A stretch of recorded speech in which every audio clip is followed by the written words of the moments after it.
Hey y'all, thanks for stopping by. This is Courtney. I'm your prophetic interpreter for the evening. Don't forget to like, share, and subscribe if you're into that sort of thing. I do want to take a moment to thank you for all you guys who've been sowing seeds and seeds of kindness and all those amazing things into the channel as we are growing. I'd also like to take this moment to welcome all of our new family. Guys, y'all gotta start you got to start saying something in the comments so we can get a little bit more involved, or send me an email. But anyway, I'd just like to thank you for making this a stop on your well of refreshment on your walk with God, where we pass along bite-sized prophetic insight to get you in and on to your next destination, moving from glory to glory and higher in Christ. So here we are, y'all. We just I'm here. It's Purim. And I'm here to read Esther. So I'm here at Esther 1:1 in the NLT version, and it starts off in the King's Banquet. So we are going to read Esther together, guys. So here we are. King 1:1. The King's Banquet, Esther 1:1. These events happened in the days of King Xerxes, who reigned over 127 provinces stretching from India to Ethiopia. At the time Xerxes ruled his empire from his royal throne at the fortress of Susa. In the 3rd year of his reign, he gave a banquet for all of his nobles and officials. He invited all the military officers of Persia and Media, as well as the princes and nobles of the provinces. The celebration lasted 180 days, a tremendous display of the opulent wealth of his empire and the pomp and splendor of his majesty. When it was all over, the king gave a banquet for all the people, from the greatest to the least, who were in the fortress of Susa. It lasted for 7 days and was held in the courtyard of the palace garden. The courtyard was beautifully decorated with white cotton curtains and blue hangings, which were fastened with white linen cords and purple ribbons to silver rings embedded in marble pillars. Gold and silver couches stood on a mosaic pavement of porphyry, marble, mother of pearl, and other costly stones. Drinks were served in gold goblets of many designs, and there was an abundance of royal wine reflecting the king's generosity. By edict of the king, no limits were placed on the drinking, for the king had instructed all of his palace's officials to serve each man as much as he wanted.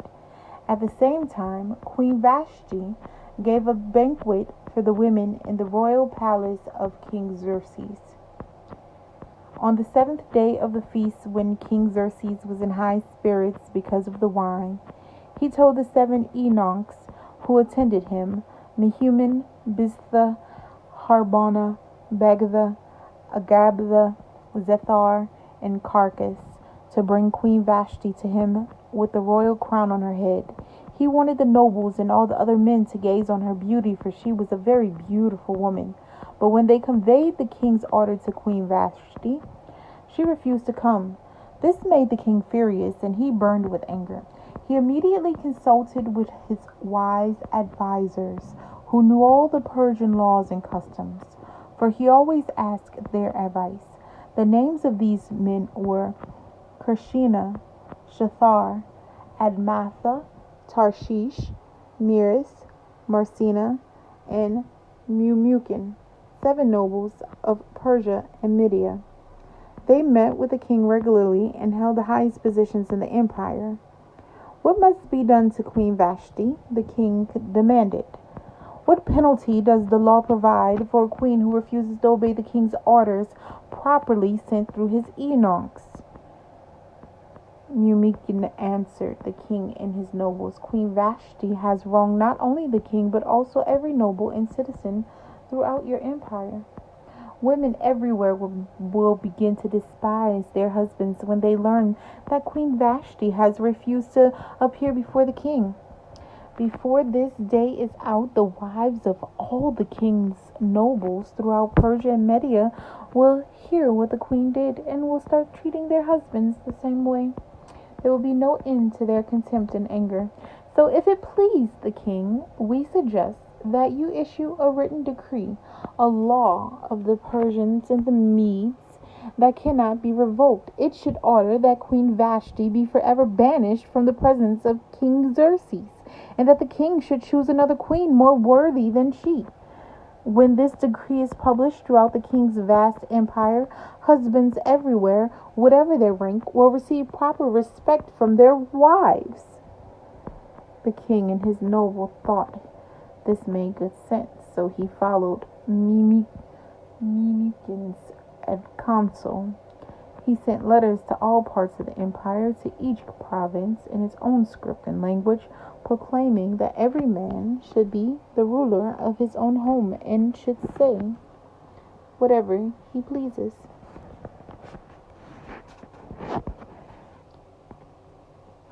Chapter 2, verse 1. But after Xerxes' anger had subsided, he began thinking about Vashti and what she had done in the decree he had made. So his personal attendants suggested, "Let us search the empire to find beautiful young virgins for the king. Let the king appoint agents in each province to bring these beautiful young women into the royal harem of the fortress of Susa. Hegai, the king's eunuch in charge of the harem, will see that they all are given beauty treatments. After that, the young woman who most pleases the king will be made queen instead of Vashti." This advice was very appealing to the king, so he put the plan into effect. At the same time, there was a Jewish man in the fortress of Susa whose name was Mordecai, son of Jar. He was from the tribe of Benjamin and was a descendant of Kish and Shimi. His family had been among those who, with King Jehoiachin of Judah, had been exiled from Jerusalem to Babylon by King Nebuchadnezzar. This man had a very beautiful and lovely young cousin, Hadassah, who was also called Esther. When her father and mother died, Mordecai adopted her into his family and raised her as his own daughter. As a result of the king's decree, Esther, along with many other young women, was brought to the king's harem at the fortress of Susa and placed in Hagai's care. Hegai was very impressed with Esther and treated her kindly. He quickly ordered a special menu for her and provided her with beauty treatments. He also assigned her 7 maids, especially chosen from the king's palace, and he moved her and her maids into the best place in the harem. Esther had not told anyone of her nationality and family background because Mordecai had directed her not to do so. Every day Mordecai would take a walk near the courtyard of the harem to find out about Esther and what was happening to her. Before each young woman was taken to the king's bed, she was given the prescribed 12 months of beauty treatments, 6 months with oil of myrrh, followed by 6 months of special perfumes and ointments. When it was time for her to go to the king's palace, she was given her choice of whatever clothing or jewelry she wanted to take from the harem. That evening, she was sent to the king's private rooms, and the next morning, she was brought to the second harem, where the king's wives lived. There, she would be under the care of Shaashgaz, the king's eunuch, in charge of the concubines. She would never go to the king again unless he had especially enjoyed her and requested her by name. Esther was the daughter of Abihail, who was Mordecai's uncle. Mordecai had adopted his younger cousin Esther. When it was Esther's turn to go to the king, she accepted the advice of Hegai, the eunuch in charge of the harem. She asked for nothing except what he suggested, and she was admired by everyone who saw her. Esther was taken to King Xerxes at the royal palace in early winter of the 7th year of his reign, and the king loved Esther more than any of the other young women. He was so delighted with her that he set the royal crown on her head and declared her queen instead of Vashti. To celebrate the occasion, He gave a great banquet in Esther's honor for all his nobles and officials, declaring a public holiday for the provinces and giving generous gifts to everyone. Even after all the young women had been transferred to the second harem and Mordecai had become a palace official, Esther continued to keep her family background and nationality a secret.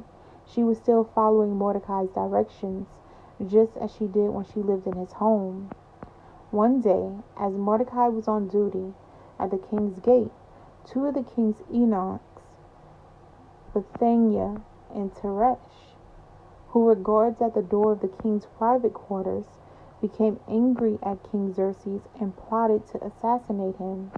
But Mordecai heard about the plot and gave the information to Queen Esther. She then told the king about it and gave Mordecai credit for the report.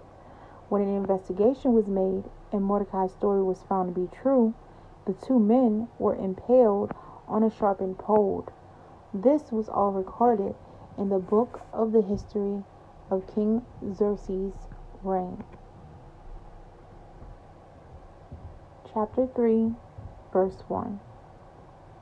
Sometime later, King Xerxes promoted Haman's son of Hammedatha the Agagite over all the other nobles, making him the most powerful official in the empire. All the king's officials would bow down before Haman to show him respect whenever he passed by, for so the king had commanded. But Mordecai refused to bow down or show him respect. Then the palace officials at the king's gate asked Mordecai, "Why are you disobeying the king's command?" They spoke to him day after day, but still he refused to comply with the order. So they spoke to Haman about this to see if he would tolerate Mordecai's conduct, since Mordecai had told them he was a Jew. When Haman saw that Mordecai would not bow down or show him respect, he was filled with rage. He had learned of Mordecai's nationality, so he decided it was not enough to lay hands on Mordecai alone. Instead, he looked for a way to destroy all the Jews throughout the entire empire of Xerxes. So in the month of April, during the 12th year of King Xerxes' reign, lots were cast in Haman's presence. The lots were called Purim, to determine the best day and month to take action, and the day selected was March 7th, nearly a year later. Then Haman approached King Xerxes and said, "There is a certain race of people scattered through all the provinces of your empire who keep themselves separate from everyone else. Their laws are different from those of any other people, and they refuse to obey the laws of the king. So it is not in the king's interest to let them live. If it pleases the king, issue a decree that they be destroyed, and I will give 10,000 large sacks of silver to the government administrators to be deposited in the royal treasury." The king agreed, confirming his decision by removing his signet ring from his finger and giving it to Haman, son of Hammedatha the Agagite, the enemy of the Jews. The king said, "The money and the people are both yours to do with as you see fit." So, on April 17th, the king's secretaries were summoned, and a decree was written exactly as Haman dictated. It was sent to the king's highest officers, the governors of the respective provinces, and the nobles of each province in their own script and language. The decree was written in the name of King Xerxes and sealed with the king's signet ring. Dispatches were sent by swift messengers into all the provinces of the empire, giving the order that all Jews, young and old, including women and children, must be killed, slaughtered, and annihilated on a single day. This was scheduled to happen on March 7th of the next year. The property of the Jews would be given to those who killed them. A copy of this decree would be issued as law in every province and proclaimed to all people, so that they would be ready to do their duty on the appointed day. At the king's command, the decree went out by swift messenger, and it was also proclaimed in the fortress of Susa. Then the king and Haman sat down to drink, but the city of Susa, fell into confusion. Esther chapter 4, verse 1. When Mordecai learned about all that had been done, he tore his clothes, put on burlap and ashes, and went into the city crying with a loud and bitter wail. He went as far as the gate of the palace, for no one was allowed to enter the palace gate while wearing clothes of mourning. And as news of the king's decree reached all the provinces, there was great mourning among the Jews. They fasted, wept, and wailed, and many people lay in burlap and ashes. When Queen Esther's maids and eunuchs came and told her about Mordecai, she was deeply distressed. She sent clothing to him to replace the burlap, but he refused it. Then Esther sent for Hathach, one of the king's eunuchs, who had been appointed as her attendant. She ordered him to go to Mordecai and find out what was troubling him and why he was in mourning. So Hathach went out to Mordecai in the square in front of the palace gates. Mordecai told him the whole story, including the exact amount of money Haman had promised to pay into the royal treasury for the destruction of the Jews. Mordecai gave Hathach a copy of the decree issued in Susa that called for the death of all Jews. He asked Hathach to show it to Esther and explain the situation to her. He also asked Hathach to direct her to go to the king to beg for mercy and plead for her people. So Hathach returned to Esther with Mordecai's message. Then Esther told Hathach to go back and relay this message to Mordecai. All the king's officials and even the people in the province know that anyone who appears before the king in the inner court without being invited is doomed to die unless the king holds out his golden scepter. And the king has not called for me to come for him for 30 days. So Hathach gave Esther's message to Mordecai. Mordecai sent this reply to Esther. Don't think for a moment that because you're in a palace, you will escape when all other Jews are killed. If you keep quiet at a time like this, deliverance and relief for the Jews will arise from some other place, but you and your relatives will die. Who knows if perhaps you were made queen for just such a time as this. Then Esther sent this reply to Mordecai. Go, gather together all the Jews of Susa and fast for me. Do not eat or drink for 3 days, night or day. My maids and I will do the same. And then, though it is against the law, I will go in to see the king. If I must die, I must die. So Mordecai went away and did everything as Esther had ordered him.